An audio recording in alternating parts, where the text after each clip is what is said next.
to Karl's second talk, which will be The Tools of Liberty. The man we love to love, Karl Hess.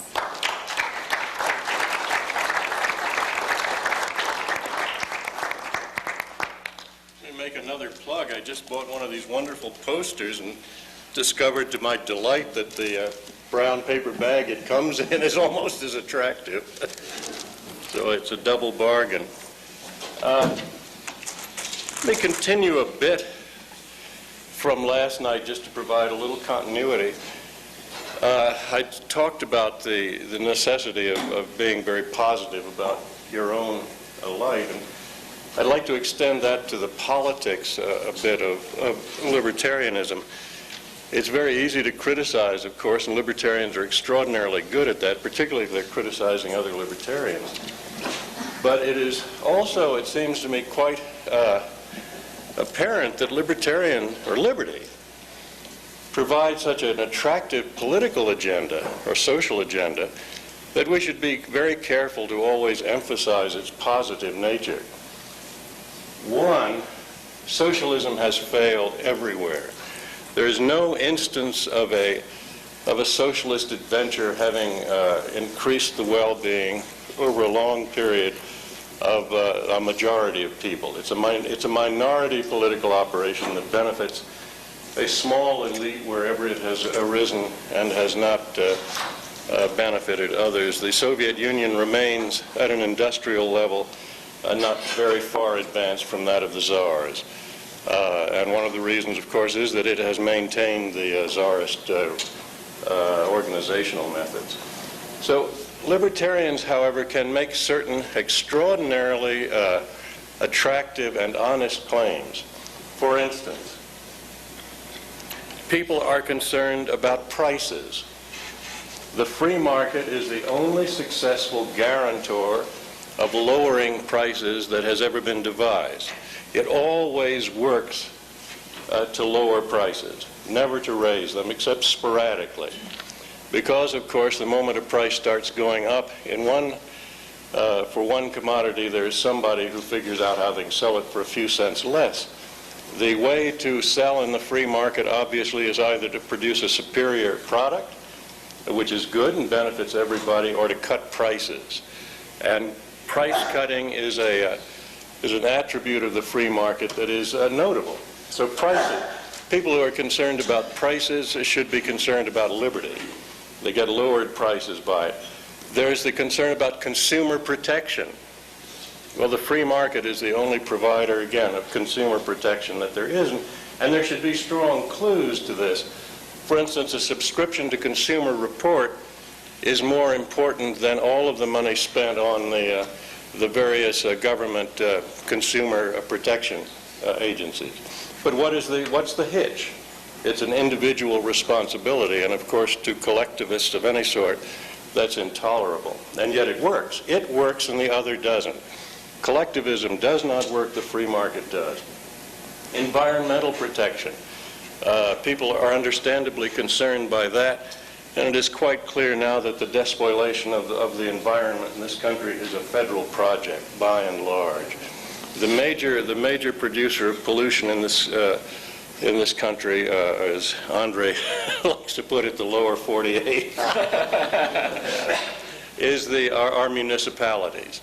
The federal government itself, of course, is a major polluter. Those who are worried about nuclear pollution should be worried about the sponsor of it, which is not any particular power company, but the people who sold them the fuel, the federal government. And the instances of the free market, all of the instances developed by the research of the people who are described as new resource economists, indicates very powerfully that people who own land take care of it much better than people who don't own land, and that the environment everywhere in the world is improved by ownership and destroyed by the lack thereof. So that the Soviet Union, as a matter of fact, is more polluted than the United States.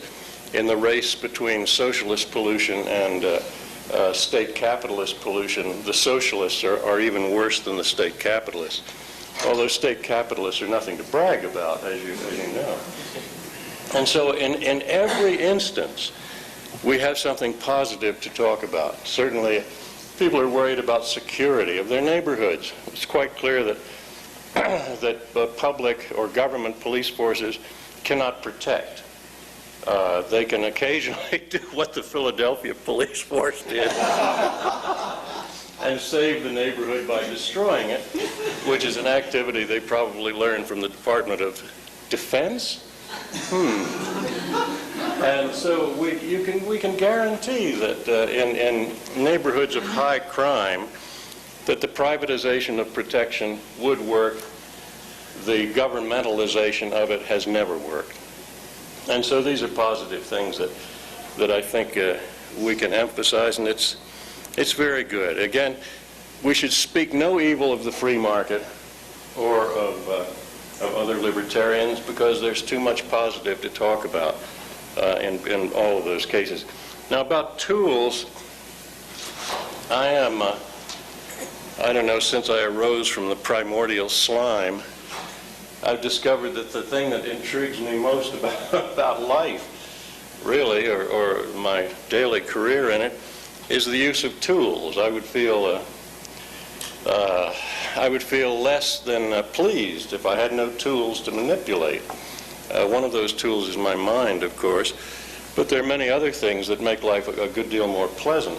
You see, I spoke of the chipmunks the other day, and I like to look at chipmunks, but I'd hate to be one. I enjoy being a member of the most violent landscape changing of all species, the human race. And I'm convinced that it's pleasurable. Well, now about tools. Not to bore you with too many scholarly things, but the only scholarly thing I've done lately is to make a list of tools that are important and of their impact in the world. And so I'll start out by making this case, which some of you probably are bored to death hearing about if you've heard it once before, but I think it's worth thinking about. See, we're under the we're all taught, I believe, at an early age that the things that change the world are ideas, and I agree with that, but I'm inclined to think that we miss some of the ideas. That, as a matter of fact, it is not the ideas of social theorists and political theorists that have changed the world so much as the ideas of industrialists and of scientists and of tool users. And I've looked around to see if there's any reason to bear this out, because occasionally it's nice to have some data to back up your prejudices, although not at all necessary. And I start with the fact that it is said that Christ was the major turning point in the history of the world, and I give that turning point great credit for an extraordinarily powerful set of philosophical and social statements. There's no question about that. But as for changing the way people live day by day, it hasn't really done too much of that. That is to say, the same wars seem to occur with the same frequency. Theft and looting goes on at pretty much the same rate of speed. So I don't see that it made a great change in the way people live day by day. But 300 years before the birth of Christ, there was the time of Euclid. I peg the emergence of the human race, actually, at Euclid, because it seems to me that was the first time somebody had really got serious about the process of thinking. And so 300 years before that, Euclid laid out his elements. I think one of the very first books I ever read in my entire life, and my mind still reverberates, this revelation that a human being out of virtually thin air and a thick mind had produced not only statements about the physical world, but was able to explain how he had thought about it. My God, this is the most astonishing intellectual adventure, I think, in the history. I think that's it. That's all of a sudden we were human beings. So there was Euclid, and what happened because of that? You know, you take all of the theories that we treasure so much, and you can trace a lot of it back to this tool that Euclid provided. We could measure things at great distances. So property concepts became feasible. You didn't have to say, well, I own everything from the Adriatic coast to the here. People had to start getting a little more precise about it, you know.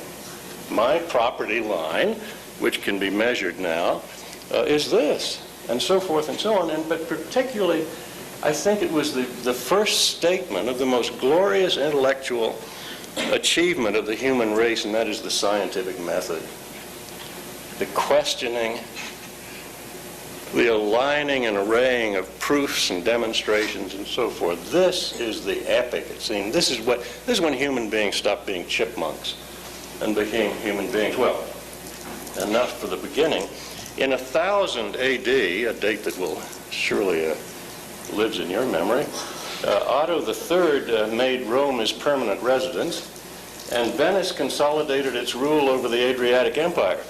Terribly important stuff if you are sentenced to spend much time with historians. And at the same time, however, some people say that Sridhara, who was an Indian mathematician, invented the concept of zero. Well, I offer to you the notion that zero has changed the way people lived considerably more than the Roman Empire and the Venetian Empire. I mean, people began to be, you were able to count limitlessly, among other things. Well, that's very important. You see, imperial activities had restricted the way people lived. The invention of zero sort of opened it up, made it possible for people to extend beyond their past limitations. There's the Magna Carta in 1216. I've heard all of my life that this dippy document is important. And I've read it, and I can't see that it goes much beyond a minor agreement between one bunch of thugs with another bunch of thugs, in which one bunch of thugs says, we want to have certain freedoms to practice our thuggery without being reined in by the big thugs. You know, a bunch of dukes and earls and other people like that. Of what possible consequence are such loopy people? They do nothing. I mean, whoever invented the English longbow brought that whole system to a standstill. When it began to cost more to maintain an armed knight than it cost to kill an armed knight, things changed.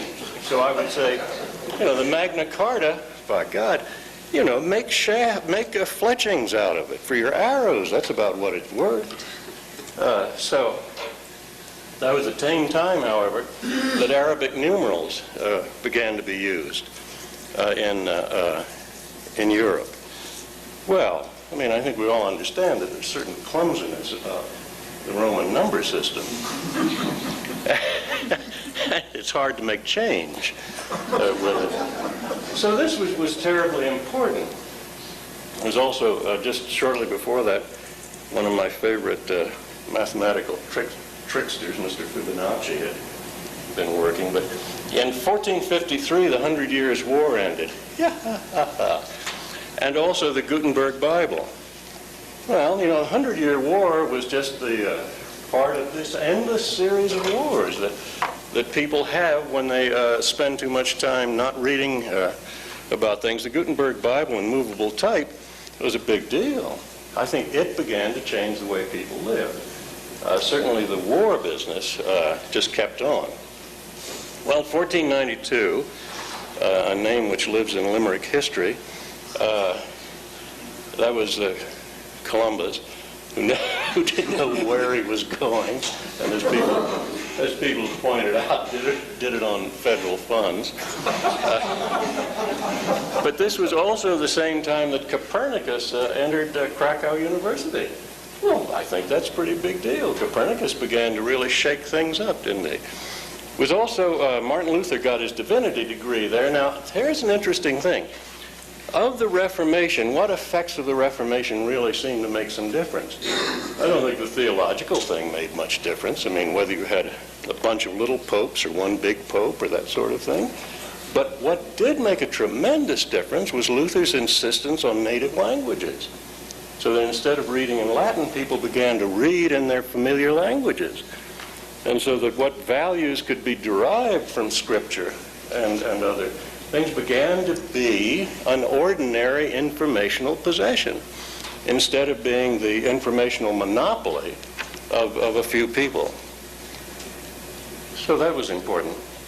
In 1589, as the Bourbon Kings, they make good whiskey, but began, and I don't know if anybody really remembers that or if it changes much, but that was the same time exactly that the first knitting machine was made, and while Henry was doing what the governments do well, he was laying siege to Paris, coal mining began in the Ruhr Valley.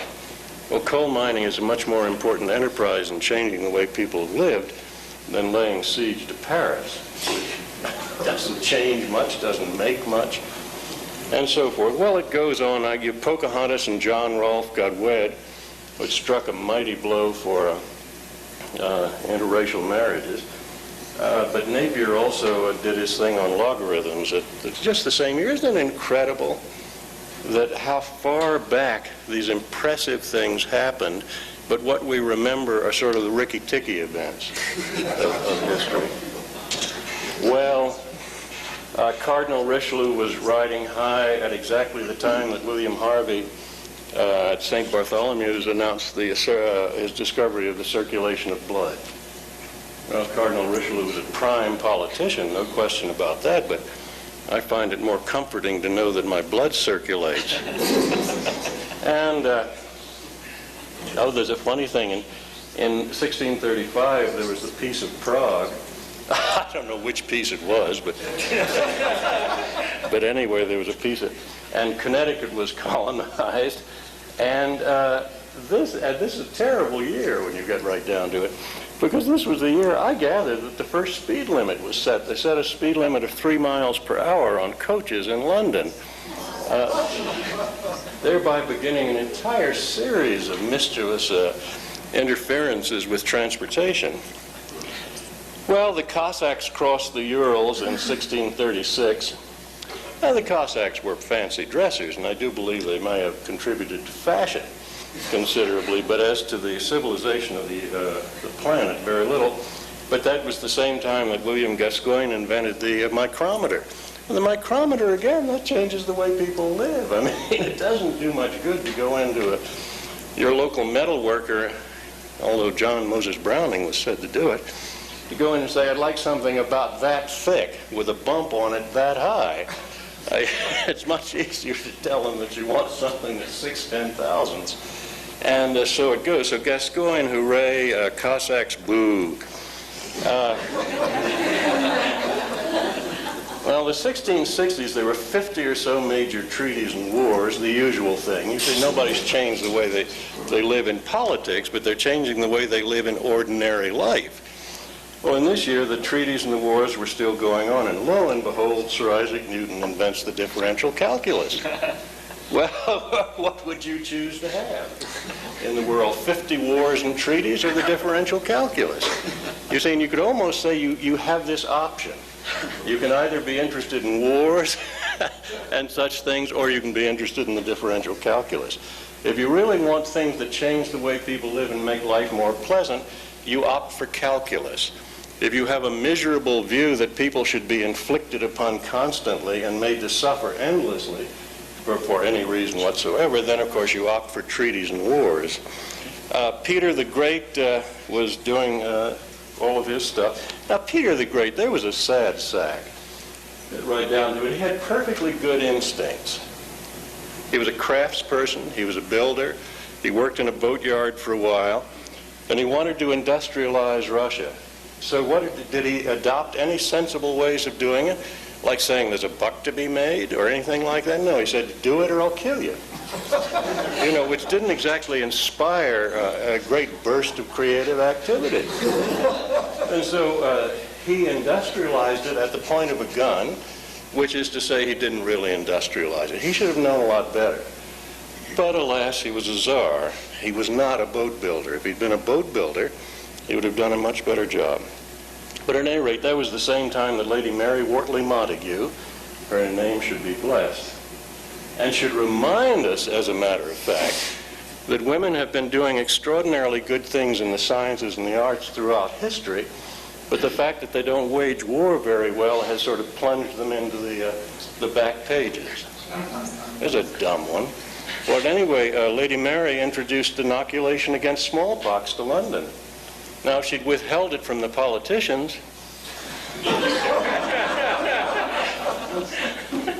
well, you got the French and English War in North America was underway when the first woman medical doctor was graduated from the University of Halle in Germany.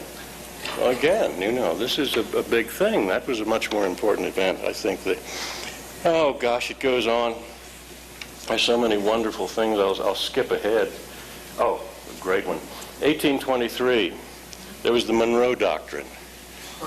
Great advance in civilization, extending the perfectly ridiculous notion that we owned we owned everything from California to Tierra del Fuego without anybody else agreeing to it. But nonetheless, there was this outrageous doctrine which has been getting us in trouble ever since. But it wasn't a bad year, because that was the very year that Babbage began to work on his calculating machine, which was the forerunner of the computer, which did change and has changed the way people live. And again, a reminder, Babbage said that when he was working on the machine, that the only person in Europe who understood what he was doing was Ada Augusta Byron, who was the first computer programmer on the face of the earth. She was Byron's daughter. And tragically, she's been remembered not by programs that do a lot of good, but the Defense Department has just named their major new effort, Ada, in her honor. They could have spared her that ignominy, I think. Well, at any rate, there was that. Well, it goes on and on. There's you get things like Tyler, whoever he was, a president of some sort, succeeded another president named Harrison. Now, did Tyler change your life, or Harrison? I mean, who are these droll people? But at the same time, there was a fellow who certainly changed my life, and that was Whitworth. He proposed standard screw threads. Unfortunately, we have maintained his original screw thread, and anybody who has had to deal with Whitworth screws wishes the son of a bitch had quit while he was ahead. But at any rate, that's a big deal. That changes the way people live. Well, Mexican-American War, glory, glory, glory, hallelujah. I assume Reagan's great-grandfather was responsible for it. And the same year, John Deere introduced the steel moldboard plow. Now we get into some heavy-duty activities, because in 1847, Marx is going big. He's attacking Proudhon, one of his great mistakes. The same year, Boole presented the basis of his algebra. Now, Marx, the only person I know of, or persons I know of, who feel that Marxism has changed the world are conservative Republicans who ascribe to Marxism an almost supernatural power. Well, their supernatural power can be measured in caliber. Their supernatural power is nothing but ancient thuggery, again. If you don't do it, they shoot you. That's not a very subtle thing. And it's not really commanding and winning the hearts and minds of people. It's shooting them if they don't act this way. I mean, if Marxism were successful, there would be a lot of immigration to Marx land, wouldn't there? There's no immigration to Marx land ever. So we know Marx didn't change the way people live. He simply extended the rule of the Tsar into modern political rhetoric. But Boole did begin to set the stage not only for the way we live day by day. Everyone in this room is affected by Boolean algebra. But he set in motion very probably the process that will bring down the entire Soviet empire and all tyrannies. All tyrannies have marched through history on their monopolization of information. Where information flows freely, people are free. The Soviet Union now faces the exquisite choice of either permitting information to flow in the system and introducing personal computers into the economy, or remaining at an industrial level much more reminiscent of the turn of the last century than the beginning of the next one. And now what choice will they make? I believe that there are more and more practical people in the Soviet Union, and their choice will have to be toward the very thing that will end their bureaucratic hegemony. They will have to opt for information or starve to death, because I do not believe that the United States government can subsidize them forever. If it were not for the United States government, on the one hand, backing small revolutionary movements into a pro-Soviet corner, on the one hand, and if it were not for the American government's constant subsidization of the failures of socialism through the price-supported export of grains and so forth, the Soviet Union, I'm convinced, would have begun crumbling years ago, probably right after the Second War. Well, 1865, Lincoln was assassinated. I regard Lincoln as one of the major unfortunate events in our history, because, as he pointed out, his interest was not in freeing slaves, it was in preserving the Union. And my motto has long been balkanize everything. And so I feel that a South set free would have enjoyed what it richly deserved, a rebellion by black people who would have been joined very probably by white people, most of whom did not own slaves, that there could have been a different sort of South, that at least it would have been a South free and independent, instead of one that became a major ward of the federal government and later the Democratic Party. So I think that the assassination of Lincoln by another disgruntled theoretician of social matters was tragic, as the death of any human being is. However, that was exactly the year that MIT was founded. So in the great scale of things, I would say Lincoln changed little, MIT's changed the universe. The Labor Party was formed in England in 1893, and Ford built his first automobile. No social theory ever propounded on the face of the earth has as profoundly changed the way people live as has the application of the internal combustion engine to wheels. This has more distinctly changed the patterns of life, the patterns of settlement, and the ordinary activities of human being than all of the political activities of our era.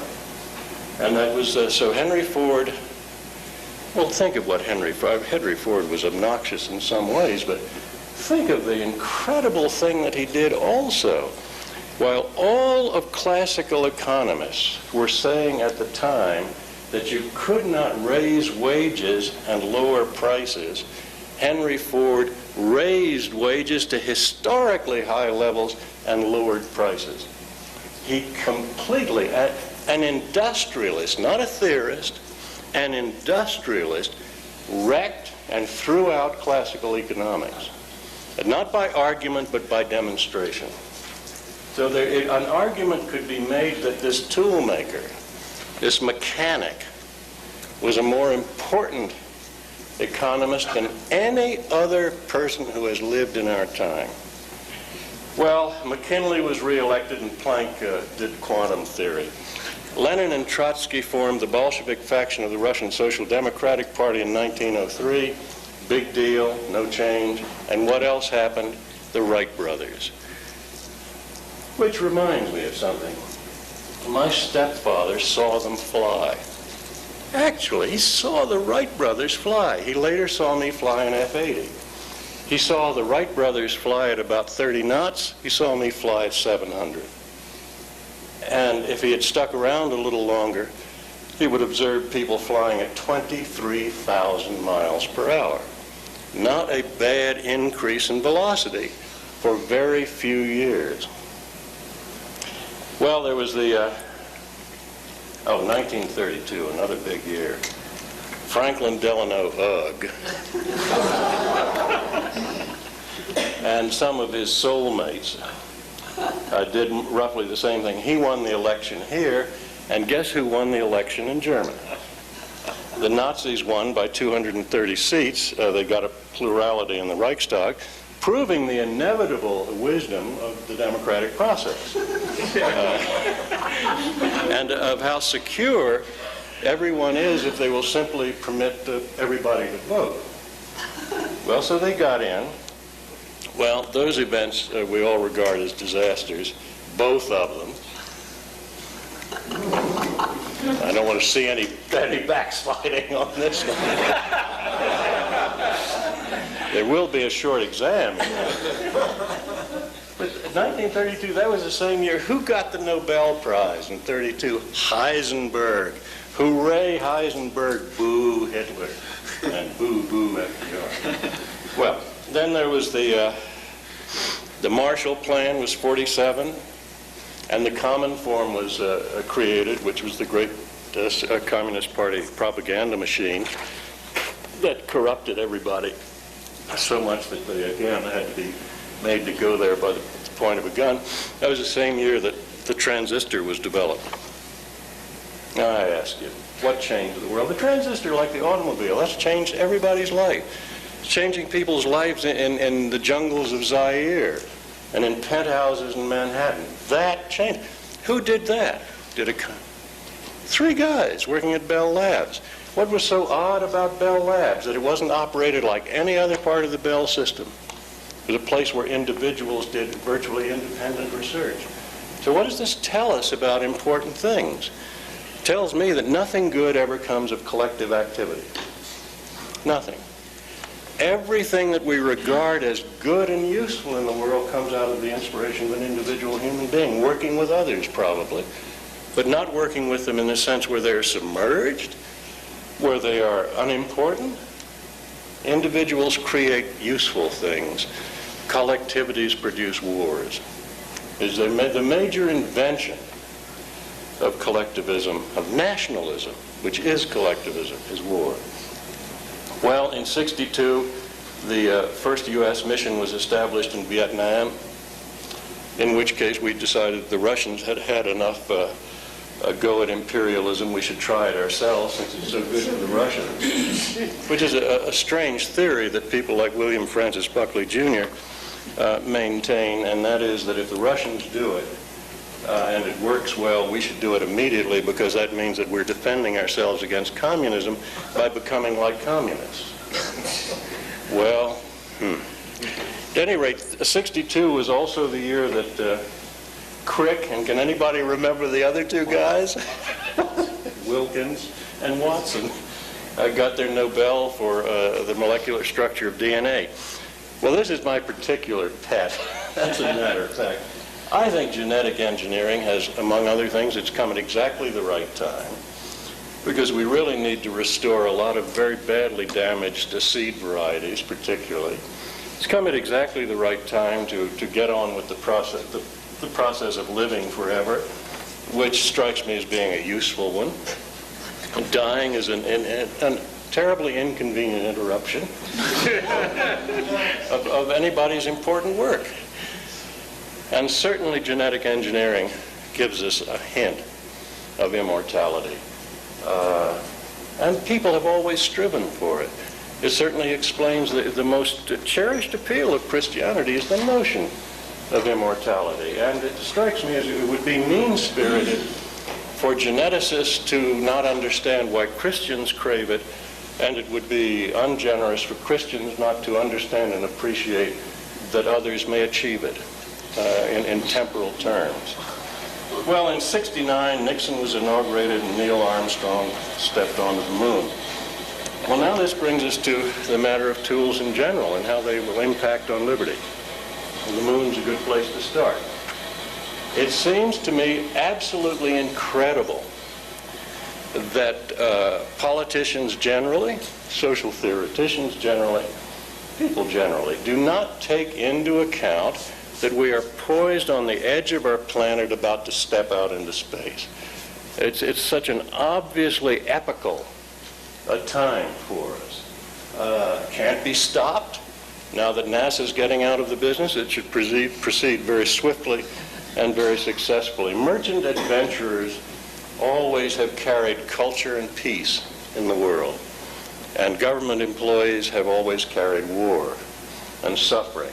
And so when the merchant adventurers go into space, as they surely will in the lifetimes, I hope, of as many of the people here today, things will change. They cannot fail but change, because the merchant adventurers will no longer be constrained by any enormous political power on the face of the earth. They will be out there, and they will be like aliens trading back to savage people still insisting on primitive industrial forms. I hope, if I have a grandson, that he is one of the first miners in the asteroid belt. I just can't believe that there's a greater adventure awaiting us. And how wonderful this is, how appealing this is for the cause of liberty, to know that we're about to step out into space. Because how else can we do it gracefully and skillfully if we do not do it as free individuals? I mean, can you imagine a bunch of galley slaves operating out into space? I mean, it doesn't make any sense to me. No, space is for free people, and so we're about to go there. And then, as I say, genetic engineering, it can't be kept in the shop forever. It will come out. And so many of the enormous problems, such as the problems of agriculture, begin to change when people are able to begin to design agricultural production precisely for the pieces of ground that they're involved with. How much better it will be than this silly system that we've had recently of so-called extensive agriculture, in which people have just sown things willy-nilly without caring anything much about the ground it was sown in. I think that will be very important. There are other technologies. Of course, we all know the impact that computers have had on the cause of liberty, and what a positive impact this can be. Just as a point of information, how many people in this room are either professional or part-time computer programmers? Well, that's rather interesting. There's no question about it. It is the largest single occupational grouping in the Libertarian Party.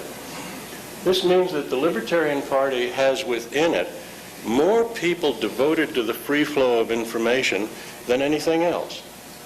I mean, it is the heart and the soul of computer programming.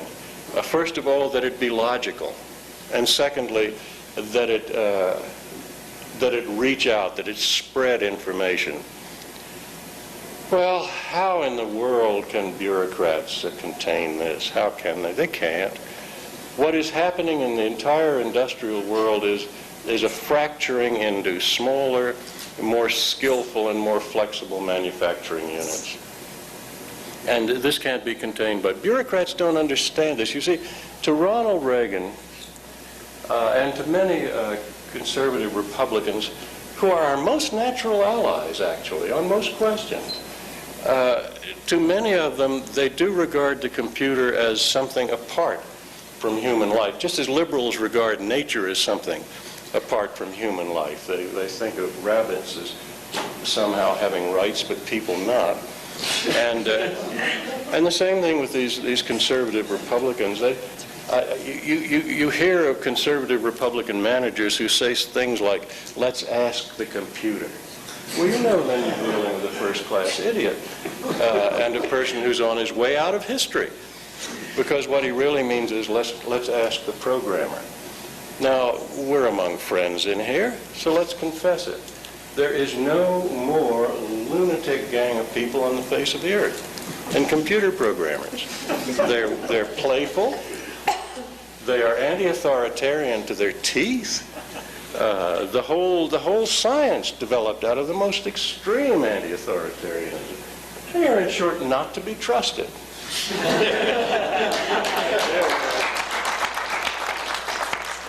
They're certainly not to be trusted by authoritarians. I ran across a young programmer one time who was doing a program for the Chicago Police Department so that they could keep track of medication, I presume, so they could poison people on purpose rather than at random. And I said, well, do you think that this program might do terrible mischief or make their job easier? He said, no. He said, I've left enough openings in it. I can get back anytime I want. And I believe that, everybody now has friends using NATO satellites for their own nefarious purposes. And as a friend of mine put it, it is true that they, meaning people who seek power, can listen in on everything we do, but then we can listen in on them now. So it's beginning to tilt. It's beginning to tilt. There's obviously a brain drain out of the power-seeking areas because there's no profit to be made in working for the government, really, when you get right down to it. And there's very little profit to be made for working for IBM for most people. So what happens? People are beginning to go into business for themselves in greater numbers than ever before. And I just say to you that a person who owns and a person who works for themselves is a fairly dependable ally of liberty. No matter what else they say, these people are our most natural allies. And there are more of them every day, and they do better and better work. The change that tools make can be seen also. I think the agricultural thing is really a big one, by the way. One of the nicest things that is happening today is the bankruptcy of so many farmers who are very poor farmers. Now, bankruptcy has always been a good way to clean systems out. And I think that a farmer who is in the business of spending $80,000 for a combine to harvest dollar wheat needs very badly to be weeded out of the system, and it's happening. And I've sworn I will never again go to a movie in which somebody pitifully comes to center screen and says, we can't make a living on this farm, we don't farm well, or anything. However, we've been doing it for 100 years, therefore, we should be permitted to do it forever. Thank God the buggy whip manufacturers didn't have movies. Or we'd all be lashing our Avantis. So at any rate, I think that'll work out very well. And who are the farmers who are not being affected? The farmers who were good farmers all along. The farmers who were depending not on chemicals, but on the soil. They were depending on small-scale, very highly intensive production of food.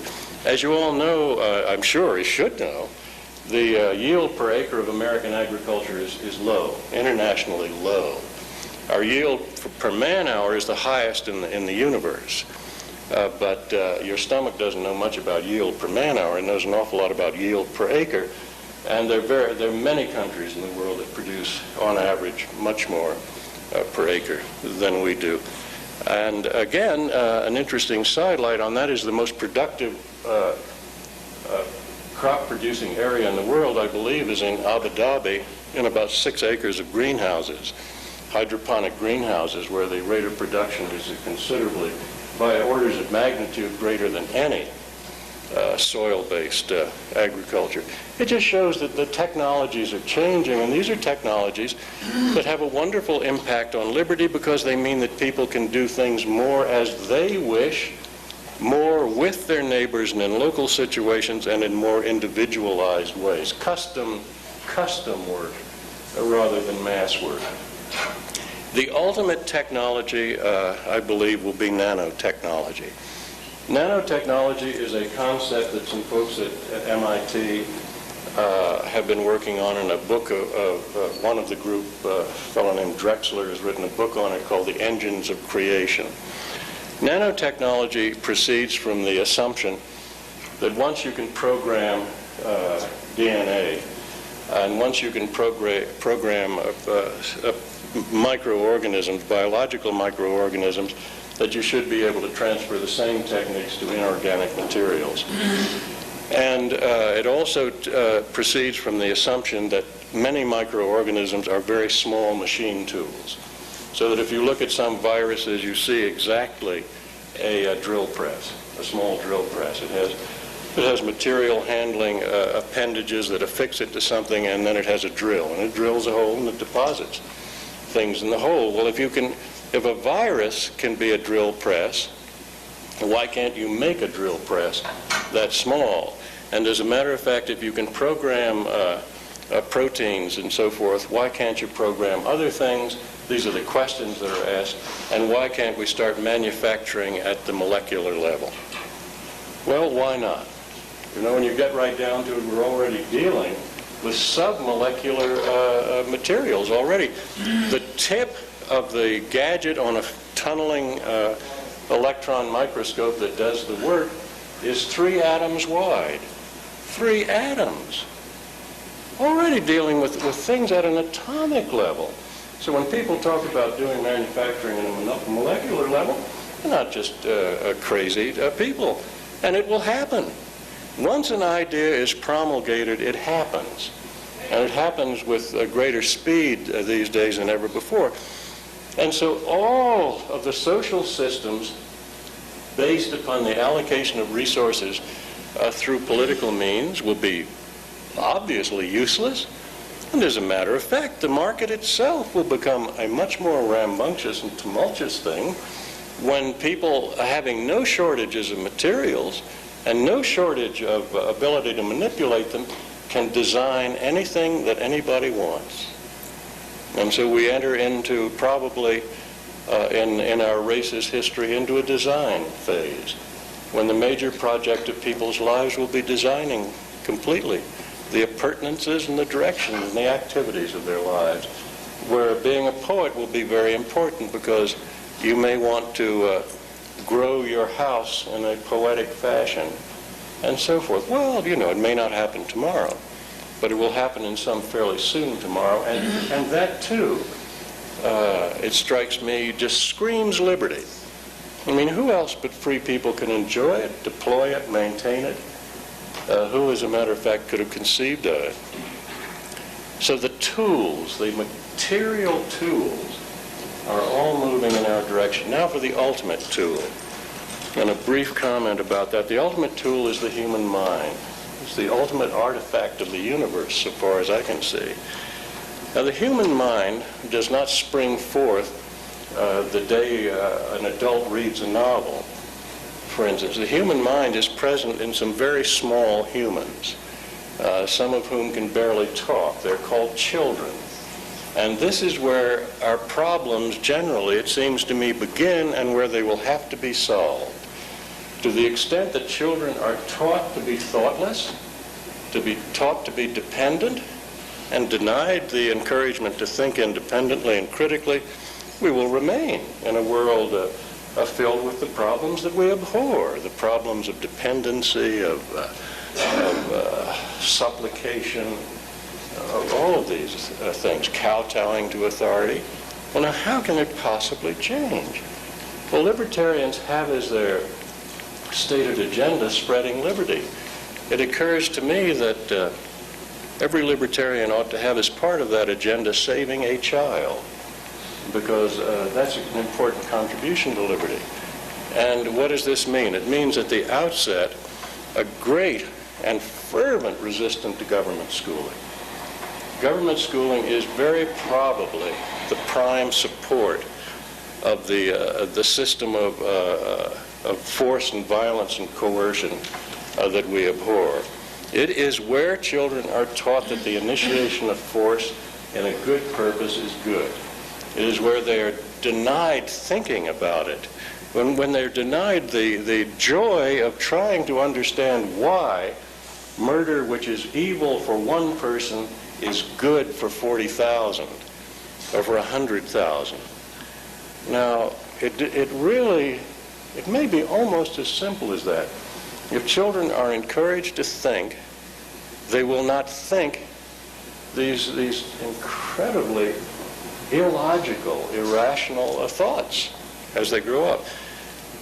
Well, how can libertarians encourage this sort of thing? Well, I have prejudices along these lines. First of all, if you have children, teach them yourselves that it is a primary responsibility of libertarians not, for God's sake, of all things, to give their children to the state.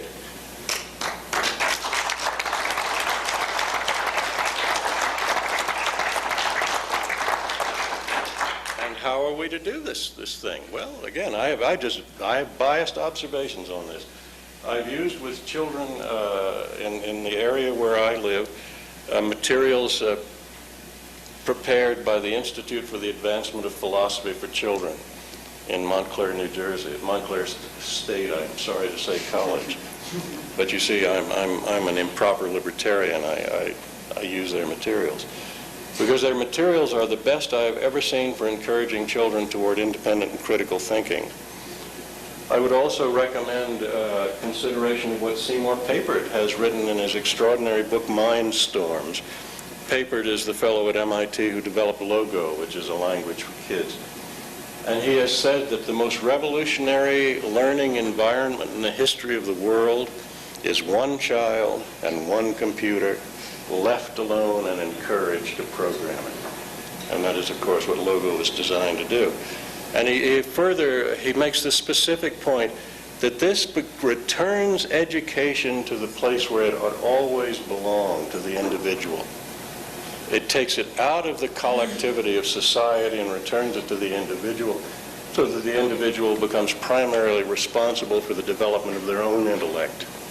And they become responsible for it against all of the pressures to warp it to the service of others, to warp it to the supine acceptance of authority. They begin to be encouraged by this sort of thing to be truly human beings and not just to be extensions of somebody else's machine. So I think this is terribly important.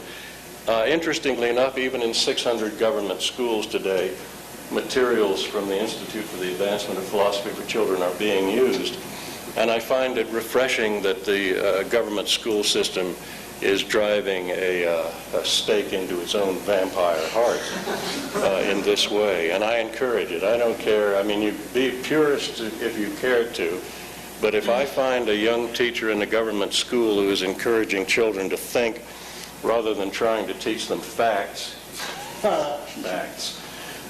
then I would encourage that teacher. I would do everything to help them, even though it's in a government school.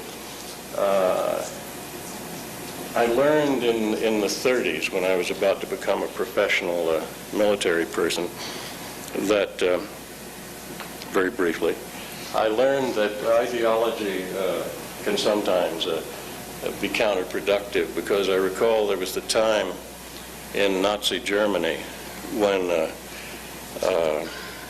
a hero of the Nazi regime became a hero by bleeding to death on a street after a street brawl, refusing the services of a Jewish doctor.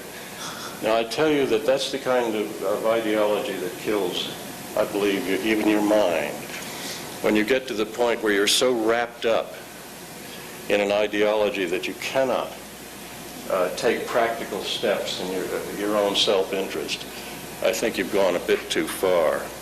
And so if you find some young teacher in a government school who's attempting to do the one thing that will undo the state itself, I would say encourage that teacher. And do not abuse that teacher simply because the teacher is in an evil system. If you were in a concentration camp and found one guard to whom you could talk, I think you would be a perfectly silly person to not talk to them and to enlist their aid in your escape. But then, as I've told you, I'm not ideologically pure or even versed. I just sort of ramble through life. And, well, at any rate, those are some comments on tools. I think it's all up for us. Everything's good. And any discussion? Yeah.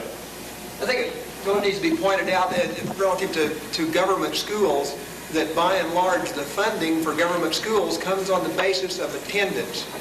In other words, if we withhold our children, they don't get paid.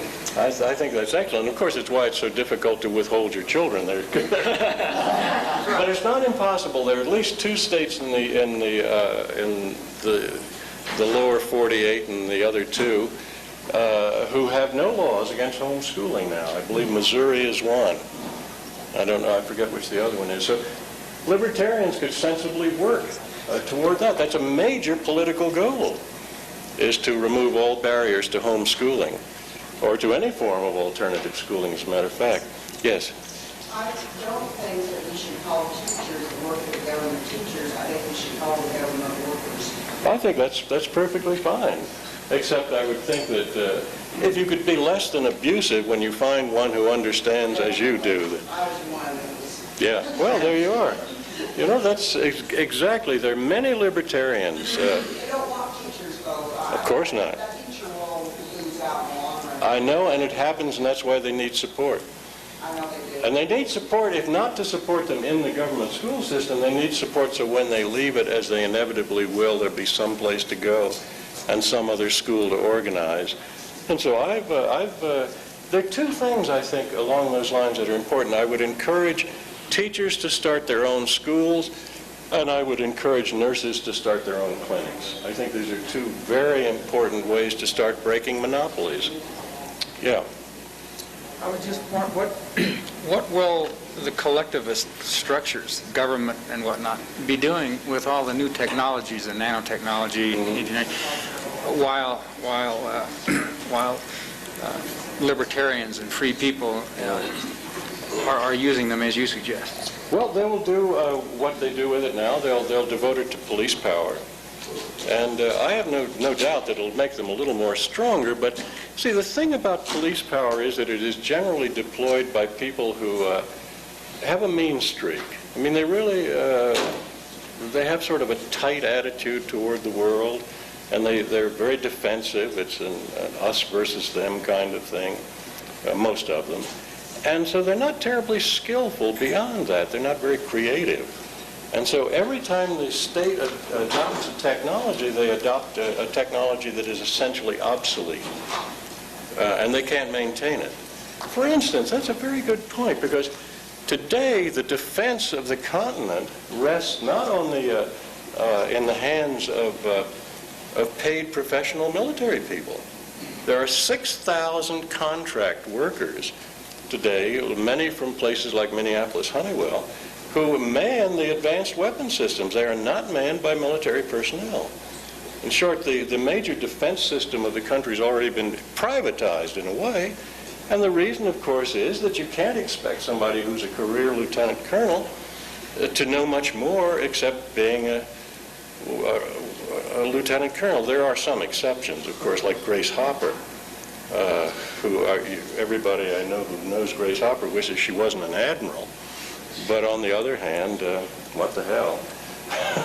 She sort of rises above all of that. So I think that's what they'll do. They'll deploy technology, as they always have, in very crude ways, but everybody, other people, libertarians, will be ahead of them.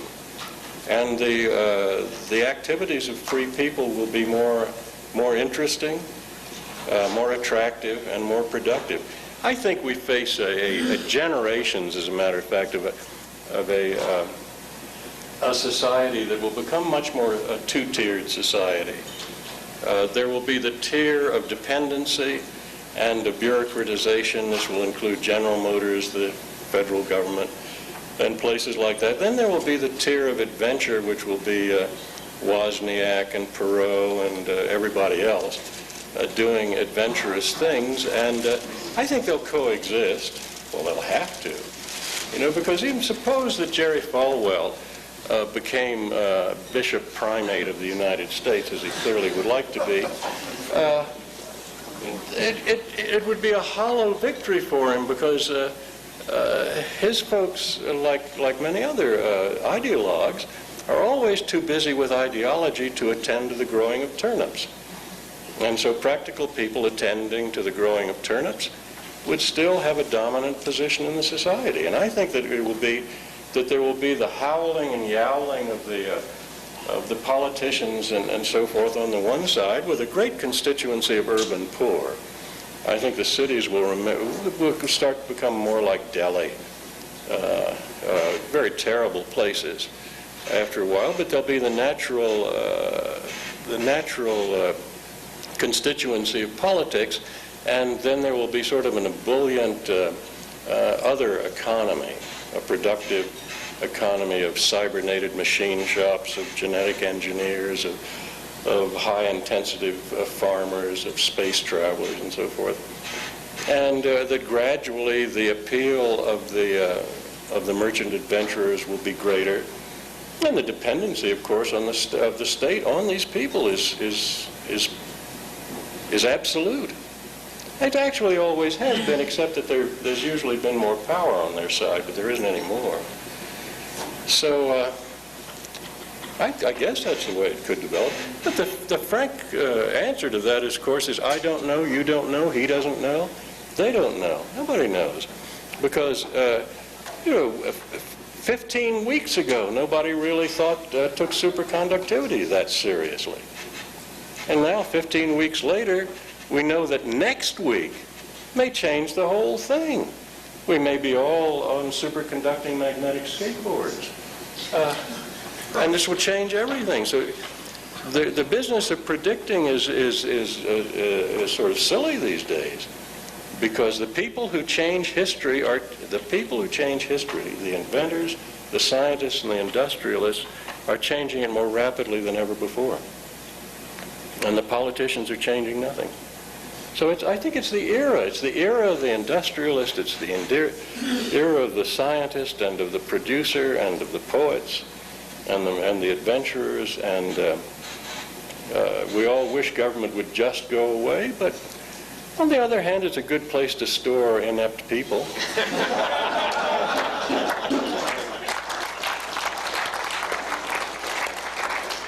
I have sort of a charitable streak. I don't want to see everybody starve to death.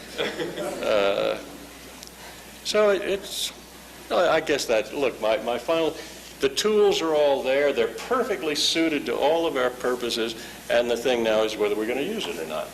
I mean, if we choose to stifle ourselves and confine ourselves to the use merely of rhetorical tools, we will get nowhere. On the other hand, if we didn't use the rhetorical tools, we might not get to use the material tools. There's got to be balance in this thing. You know, you guard yourself with your shield arm, and you apply your monkey wrench with the other one. It's got to be that way. And so to be human, you need to be complete. I mean, the human being was not... Heinlein said it. That's the credo. You know, in the notebooks of Lazarus Long, when he talks about what a human being is, a person who can do everything, and the final line is specialization is for insects. Well, that's a good point. Don't need it anymore. We're all universal geniuses now. And liberty is a universally attractive idea. So I guess we just get on with it, right?